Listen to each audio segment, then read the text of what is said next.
beagle down the street. He's never on a leash.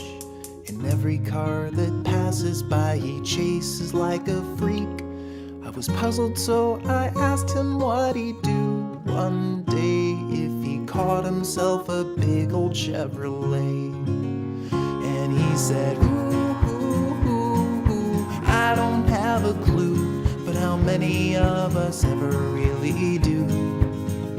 There is not a glowing sign that I am heading toward. I'm not aimless, I'm just not sure what I am aiming for.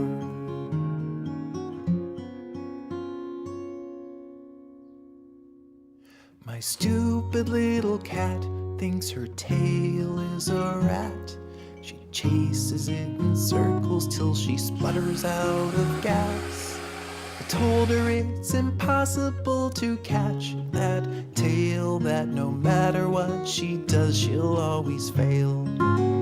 And she said, ooh, I don't have a clue. Maybe what you're telling me is true. But how am I supposed to know if I don't explore? I'm not aimless, I'm just not sure what I